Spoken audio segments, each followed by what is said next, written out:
আউযুবিল্লাহি মিনাশ শাইতানির রাজিম। বিসমিল্লাহির রহমানির রহিম। সম্মানিত দর্শক শ্রোতা, আসসালামু আলাইকুম। আশা করি আল্লাহর ইচ্ছায় আপনারা সবাই ভালো আছেন। আলহামদুলিল্লাহ, আমিও ভালো আছি। আমি মোহাম্মদ জুয়েল মোল্লা আমার ইউটিউব চ্যানেলের পক্ষ থেকে আপনাদের সবাইকে জানাই আন্তরিক শুভেচ্ছা ও অভিনন্দন।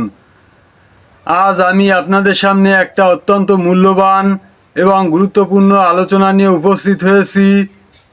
আজকের আলোচনা নেওয়া হয়েছে রহমানিয়া লাইব্রেরির পবিত্র নিয়ামুল কুরআন নামক কিতাবের 23 নম্বর পৃষ্ঠা থেকে।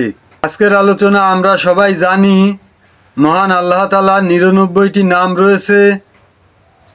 আল্লাহ তাআলা নিজেই ঘোষণা দিয়েছেন, উদউনি আস্তাজিব লাকুম ফাদউহু বিহা, অর্থাৎ আমার সুন্দর সুন্দর নাম রয়েছে, এইসব নাম ধরে তোমরা আমাকে ডাকো, আমি তোমাদের ডাকে সাড়া দেব।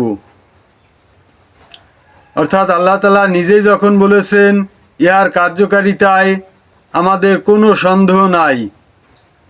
আমরা যদি ইয়াকিনের সঙ্গে আল্লাহ তাআলার নামের উপর আমল করতে পারি, ইনশাল্লাহ অবশ্যই উপকৃত হব। আজকের আলোচনা মহান আল্লাহ তাআলার 99 নামের একটি নাম ইয়া গফুর, হে ক্ষমাশীল। এই পাক নাম 3 বার কাগজে লিখিয়া ধুইয়া পানি খাইলে রোগের উপশম হয়, ও 3 বার লিখিয়া তাবিজ করিয়া গলায় বাঁধিলে জ্বর আরোগ্য হয়। এই নাম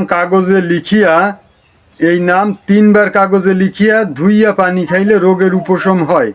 অর্থাৎ কাগজে 3 বার এই নাম লিখে ধুয়ে, সেই কাগজ ধুয়ে পানি খাইলে রোগের উপশম হবে এবং তাবিজ করিয়া গলায় বাঁধিয়া রাখিলে জ্বরের রোগী সুস্থ হবে। তো দর্শক শ্রোতা, এই ছিল আজকের আলোচনা। আশা করি আজকের আলোচনা আপনাদের সবার কাছে খুবই ভালো লেগেছে।